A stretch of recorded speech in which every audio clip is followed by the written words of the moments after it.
NFL draft, and everybody's really looking forward to it. Lots of things happening. But one of the things that happened yesterday was that I did a video and I did a quickie, a 7 round Seahawks mock draft based on my discussion analysis of what I thought, the Seahawks priorities ought to be. And unfortunately, because of the fact that I use StreamYard, which requires you to do two steps to actually show something on the screen. We ended up without any. We ended up me doing the video, doing the mock draft without actually showing you the mock draft. So we're going to try to fix that today. I'm going to do another quick one and then get in and get out on a Sunday and just kind of go back and look and see how the Seahawks roster might look if the team focused on my priorities instead of the general Seahawks bloggish nonsense priorities that are out there for most of the people that are doing Seahawks stuff that people are listening to, guys like Brian Numskuller and Seahawks retard Nelson and guys like that, and Dan Viens or Venz or whatever his name is. These guys all seem to think that after drafting 19 straight position players, after trading Russell Wilson away and not drafting a quarterback, that we're somehow going to get better by drafting a bunch more position players. I personally don't think that that's true, but let's take a look and see how this draft might fall. And we'll do it quick. We'll get in and out of here in 15, 20, 30 minutes. And then we'll just see what the Seahawks roster will look like after we get done doing the draft with me as the owner general manager rather than Jody Allen and John Schneider.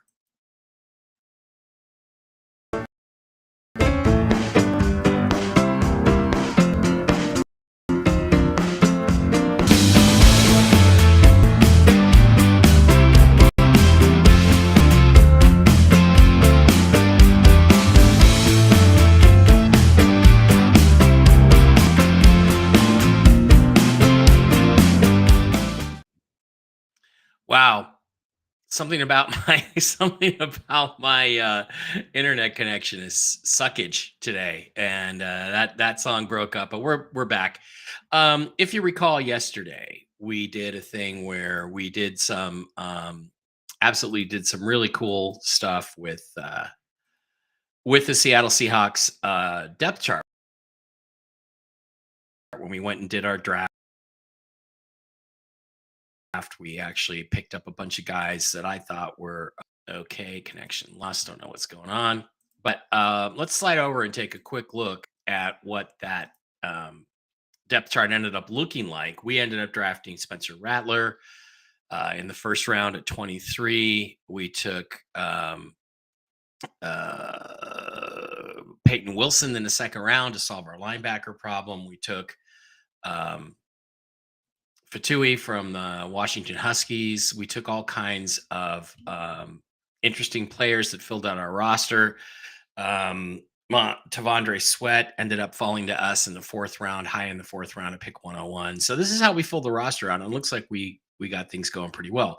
Today, our priorities remain quarterback, linebacker, safety, tight end, guard, center, and defensive tackle are lower down the list. And edge isn't really even on the list, but let's go ahead and put edge in there, just for the sake of making some interesting conversation in case a really good edge should fall to us. Whoops, that's not what I wanted to do. In case a really good edge should fall to us. And then we'll come back and we'll redo this depth chart and see what the Seahawks roster looks like going into the season. All right, we are going to slide over and actually take a look at the NFL PFN Pro Football Network mock draft simulator and hope that we can get something interesting. Okay, there it is. And we're all set. Okay, so we're going to use PFN today because we've been using Sportskeeda, and they're basically the same, except what's different is the ranking. So we're going to go 7 rounds. We're going to go fast, and the only team we're going to draft for is going to be the Seattle Seahawks. So we are going to go enter solo draft and let it go, and kaboom. All right. Before we look at our trade offers, let's see what happened here at the top of the draft. Caleb Williams went to the Bears. Drake May went to the Washington Redskins. Jaden Daniels went to the Patriots. Marvin Harrison Jr. went to the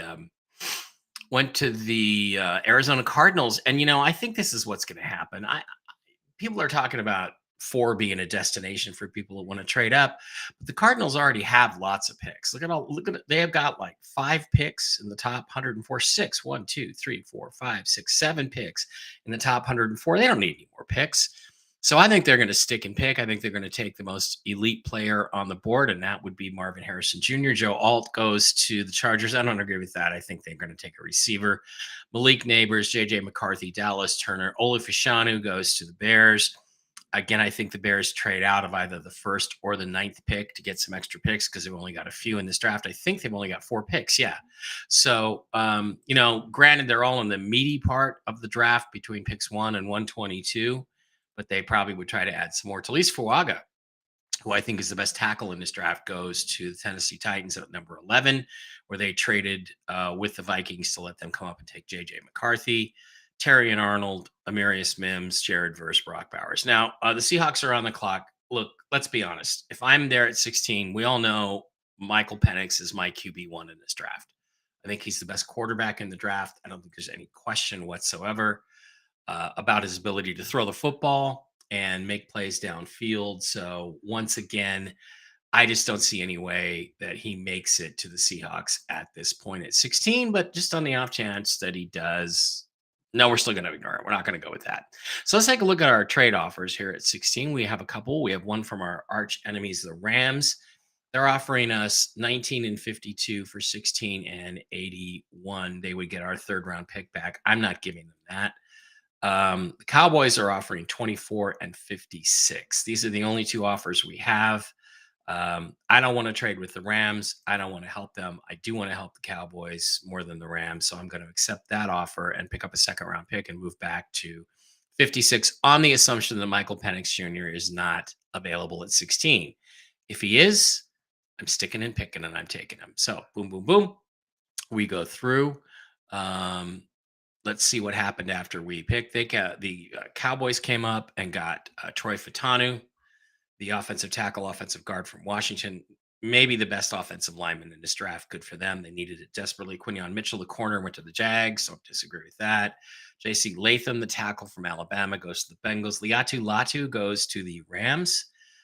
Good edge player, injury history. And here's the thing, too, is my brother Dave Barra, the other Seahawk boy Dave Barra pointed out yesterday, nobody has any problem with Liatu Latu being a first round pick. Nobody has a problem with him going in this range between 15 and 25. Absolutely. Everybody seems to think that's fine. And he's even ahead of guys like Chop Robinson, who are considered elite prospects. His injury history is far worse than Michael Penix. Yet somehow the fact that Michael Penix had a couple of knee injuries 4 and 5 years ago, he's 2 years removed from any kind of serious injury at all, is being held against him. It's being used as an excuse why he shouldn't be taken in the first round. Yet nobody has a problem with the injury history of Liatu Latu, and his injuries were far more serious and far more life-threatening. Yet it doesn't seem to really stop anybody from ranking him up there. So after that, Byron Murphy, the defensive tackle, went to the Steelers. That's the Steelers kind of pick, but I think they're going to go offensive tackle there. Brian Thomas, a wide receiver, goes to the Chargers. So the Chargers, I guess, get an elite offensive tackle and an elite wide receiver. Not an elite wide receiver, but a really good one. Chop Robinson. Nate Wiggins goes to the Giants, who flip-flopped with the Vikings, it looks like, or whoever had the third pick over 23rd pick. Looks like the Giants sent 47 and 70 to the Titans to take number 23. This leaves us on the board at number 24. And I'm going to do the same thing I did yesterday. I look at the offense. I think it's realistic. It's not realistic that Michael Penix Jr. is still there. It is realistic that Bo Nix and Spencer Rattler are still there. Now, yesterday, I took Spencer Rattler. I think Rattler has more star quality than Bo Nix. I think he's the bigger prospect. He has a little bit of character baggage, but he's worked very hard for the last 2 years to overcome that. And I think he's shown that he has NFL character. As a football player, he's exceptional. He's got great feet. His footwork is incredible. His throwing arm is great. He's a little short. I think he's 6'1", 6 feet tall, 211 pounds. That's considered short. Um, so what we're going to do is we're going to flip it up this time. Instead of taking Spencer Rattler, who is really my favorite, and then after that, none of the rest of these quarterbacks has star quality. But Michael Penix, Bo Nix, and Spencer Rattler all have star quality. This time we're going to mix it up, and we're going to take Bo Nix. Now, personally, I don't think I think there's a chance Nix and Rattler are still here at these picks. At least one of the two of them will be there. So this time we're going to assume it's Bo Nix. I think Rattler goes 33. I think he goes the top pick in the second round. So let's go with Bo Nix, and we fill our number one need, our quarterback spot. And bam, bam, bam, bam, bam. Now we slide down to 56. Okay, let's take a look and see what happened after we picked Bo Nix. Cooper DeJean went to the Packers. This is a popular pick lately, but this guy's very stiff. He's not very smooth and fluid. Looks like the Panthers came up and took Jackson Powers Johnson. The Texans came up and got Johnny Newton at 28. That's a good pick. Graham Barton goes to the Lions. Adonai Mitchell goes to the 49ers. It looks like they're going to have to trade Brandon Ayuk. Xavier Worthy, the wide receiver, goes to the Chiefs. They need a corner. They need a wide receiver. They got one of the two. Adisa Isaac goes to Tampa. There's a trade there. They trade up to the 33rd pick, or trade down to the 33rd pick. Tyler Newman, Christian Haynes. There's some interesting picks. So far, the Cardinals have gotten Marvin Harrison, Kool-Aid McKinstry, and Christian Haynes. Pretty good draft for them so far. The Dolphins trade up and take Kingsley Sumiatia, and Max Melton is their second pick. Okay. Ruka Rohoro goes, Jordan Morgan, Zach Frazier. Jalen Polk goes very high. Michael Penix Jr., 44 to the Raiders. That's a fucking joke. Michael Penix is a first-round pick. He is a high first-round pick. Frankly, if I had the number one overall pick, I'd take him over Caleb Williams because he's outperformed Caleb Williams in high-pressure situations where Caleb Williams has tended to wilt. And I think Michael Penix Jr. has leadership and the character that Caleb Williams lacks. But there's no way he gets to 44, but at least he's off the board. Cooper Beebe, that's a popular pick for a lot of Seahawks fans as a guard, goes in there. Chris Jenkins goes to the Bengals at 49. Who'd they get? They got an offensive tackle and a defensive tackle. Those are their two biggest needs. Good for them. My brother Dave likes Chris Jenkins a lot. Patrick Paul Melton, Mike Melton. Okay, so Max Melton. So if we go back to our depth chart, we have actually filled our. Why do I have to do this? I have to click on the way Restream works. Sometimes is really really irritating. Go back to the application window. If we look at our depth chart, we filled in our quarterback situation. In this case, it is different. It is not Rattler. It is going to be Bo Nix. And oops. So now we filled our number one need. So quarterback is off the board as a need. We will change the fill color to blank or no fill. Now we are looking at linebacker, safety, tight end as our top needs. Guard, center, tackle, edge, whatever is still there. So let's take a look and see who is actually. Let's clear all these names out of the other positions we drafted because we don't really know what's going to happen. What's going to happen with that? So let's go back over to our draft board and see who's available and who we might be taking in this particular draft. Let's go back to all, and we look at it now. We got Darius Robinson, the edge, probably a good player, but we don't need another second round edge. We've got a ton of those. Michael Hall, Braylon Trice, Ben Sinnott, Peyton Wilson. Oh man. Okay, so this is tempting. I realize our defense sucked, but if you look at our picks, we have 56, we have 81, we have 102, we have 118, we have 179. We have 192 from the trades. This is really hard for me because there are some players that I really like. Michael Hall Jr. is a good player. Braylon Trice, I really like. Peyton Wilson, I love. He's the best linebacker in this class, but we took him yesterday, so we're not going to take him today. We're going to instead take Braden Fisk is a guy I like. Instead, we're going to take a guy. We're going to take a guy that is not one of our top priorities. We have Noah Fant at tight end, but Ben Sinnott. Ben Sinnott is regarded as the next Sam Laporta. He's a guy that a lot of people think is an under the radar tight end, but he may be an outstanding player. Now, the Seahawks don't use the tight end. That's true. They've only got Noah Fant and Pharaoh Brown there.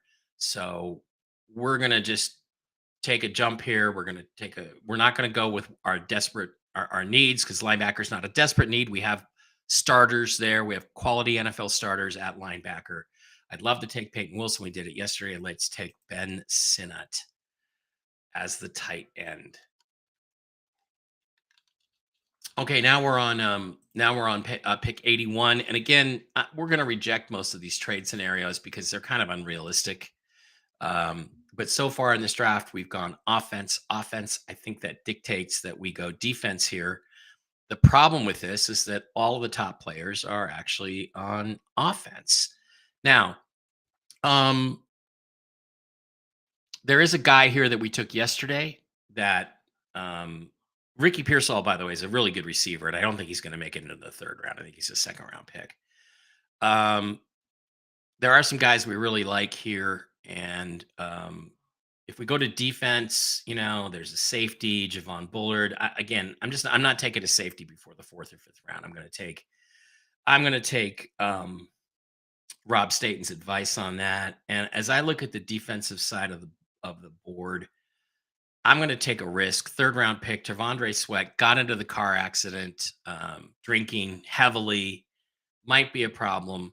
Worth the risk at 81 because he's a huge difference maker. I mean, look at the size of this guy, 366 pounds, absolutely massive interior defender whose size renders him almost immovable.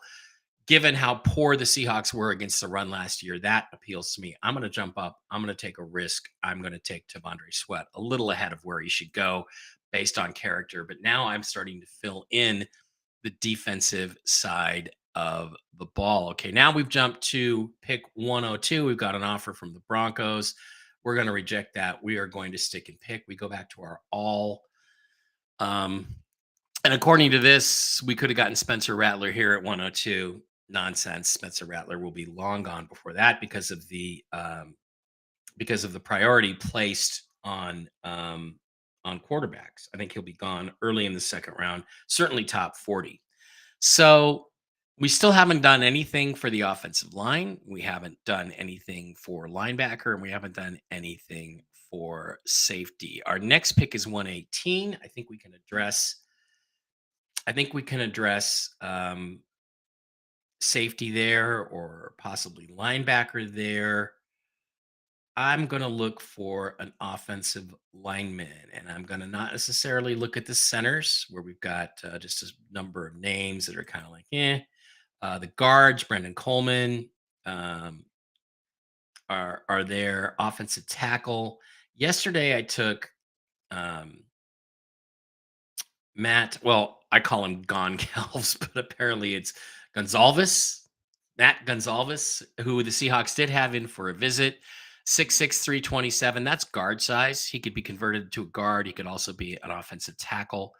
I also love at the guard situation. I love Zach Zinter, and I don't understand why Zach Zinter is so far down this list. He was probably on track to be a first round pick before he got into this, before he broke his leg. But a broken leg is not a serious accident, so it's really going to come down to me for Zach Zinter or Gonzalez. The guy who's closer rated to where I want to pick is Gonzalez. I don't think there's a lot of offensive line talent left. I'm going to take him because I think he can play inside or outside, and we need flexibility. So we're going to take Matt Gonzalez again for the second time in the draft. Now we slide down to 118. Again, we're rejecting these unlikely trade scenarios. I mean, you get offered trades every single pick, and that's not really the way it works in the NFL draft. The current picks we have, we've got 118, and we don't pick again until 179, very late in the draft. 118. Who do I like here? Well, again, if you look at our needs, linebacker hasn't been addressed. Defensive tackle has been. Cornerback is not a need.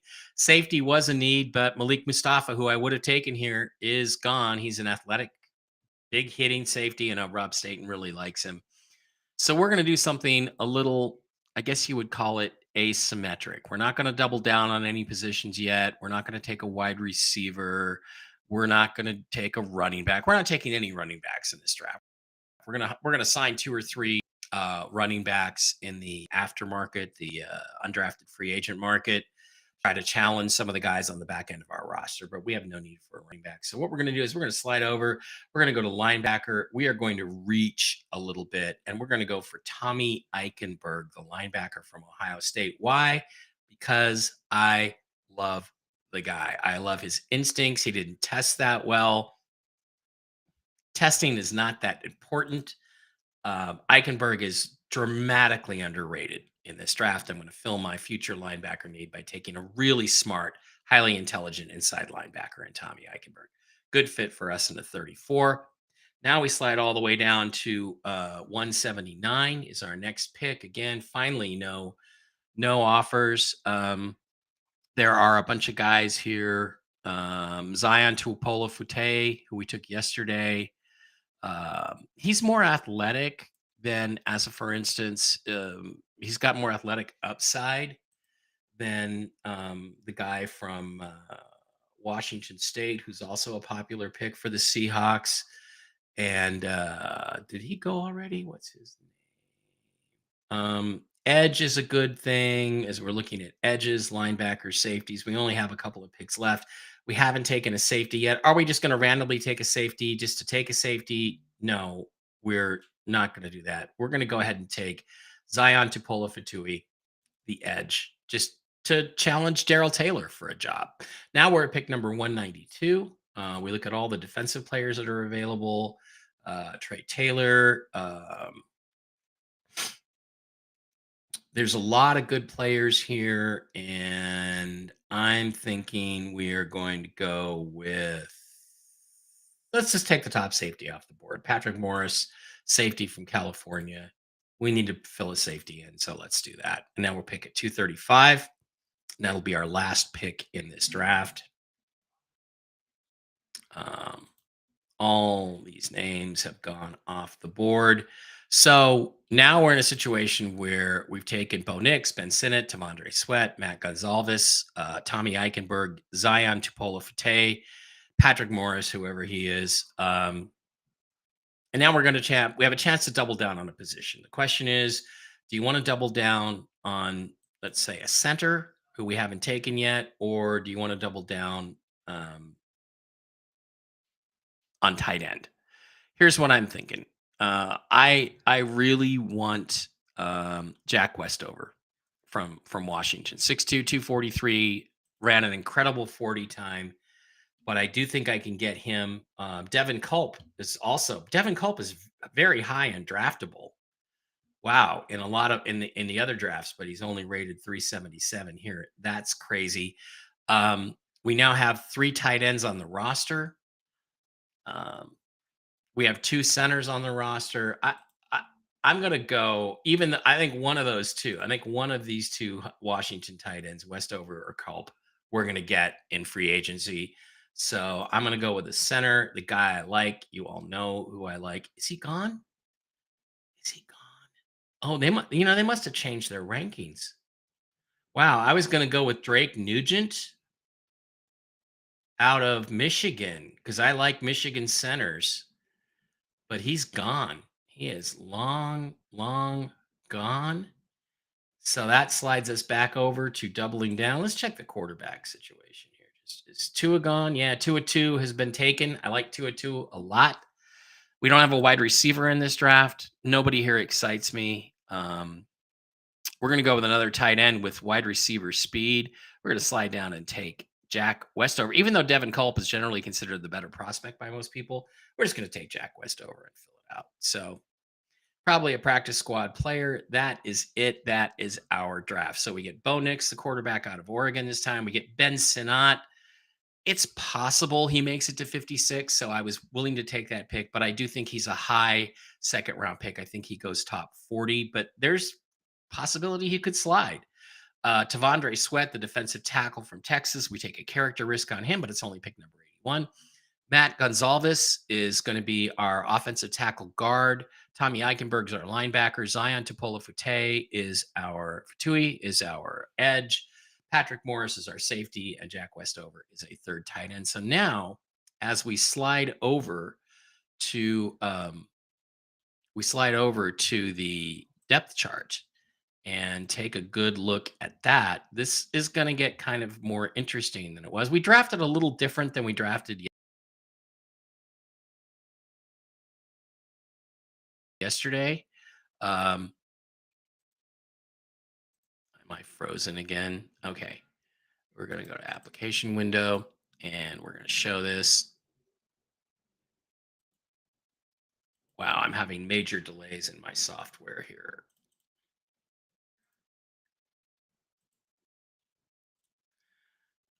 Okay. See if we can get this to work. There we go.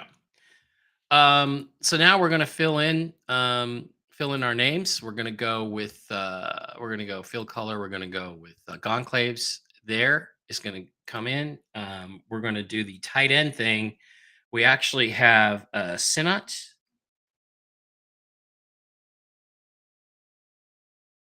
and Westover. So we are set at tight end. We didn't do anything at the tackle spot, so we will take that out. We did not get a third center. We're going to have to sign one in free agency, so we're going to take that out. In terms of our linebackers, we got Tommy Eichenberg, who I really like. I'm really happy with that pick. Um, Safety, we went and got who's the safety? Patrick McMorris. Okay. Patrick McMorris is who we picked up for safety.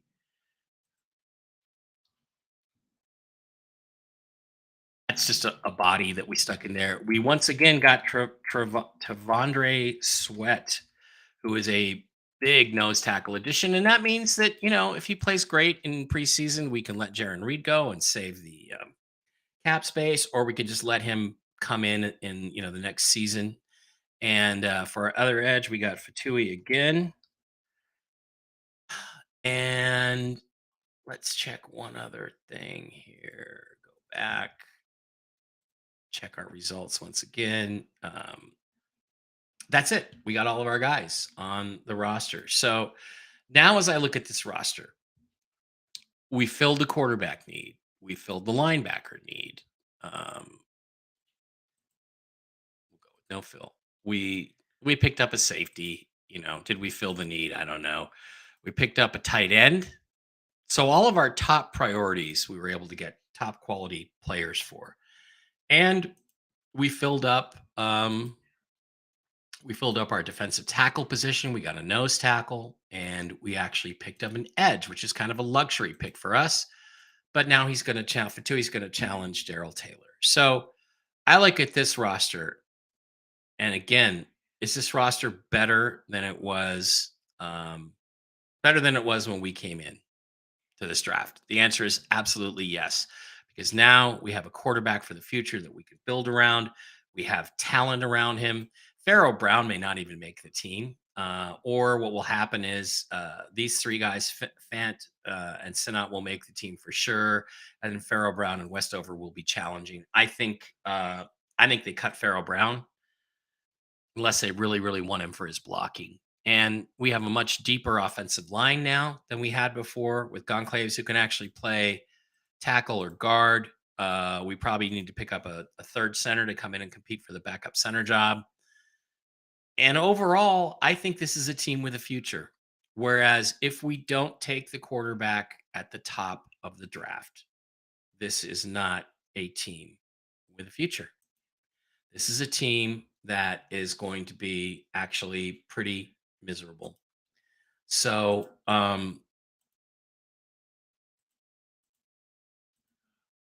this to me is much better than what we have today. If we do not have if we don't get a quarterback at the top of this, then all the rest of this becomes meaningless because we have nobody who can really pull the trigger and take advantage of the talent that we've built. So the new additions are Nix, Fatui, Eichenberg at linebacker, Sweat at defensive tackle, Gonclaves on the offensive line, Gonzalez, Sinnott, and Westover at tight end. We probably could have gone with an outside guy, a wide receiver instead of a second tight end, but Westover's got wide receiver speed. So this is a roster that I think can start to become competitive depending on how this guy Bo Nix develops. And certainly next year, you're looking at Howell and Nix fighting it out for the starting job. And Gino is almost certainly gone to save the $25 million under the cap. Okay, that's it. That's what I think. That's what I like. Yeah, can't pass to Andre Sweat. I just think Bo Nix wouldn't be targeted in the first, maybe in the second or third. Camille, that's where he's probably rated, but he's going to go in the late first, early second, because the seven top quarterbacks, Williams, Daniels, McCarthy, Latham, not Latham, but Penix, Nix, Rattler. These guys all have first round talent. There may be issues or reasons why they're not considered first rounders, but they all have first round talent. Who did I forget in terms of the quarterbacks?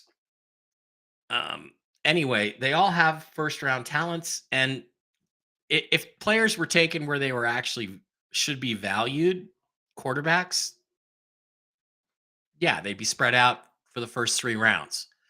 But these guys all have there's a qualitative difference between the top 6 or 7 quarterbacks in this draft and everybody else. And the other guy, when you get into that next group of quarterbacks, you're definitely talking third, fourth, fifth, sixth, seventh round picks. These guys have first round talent.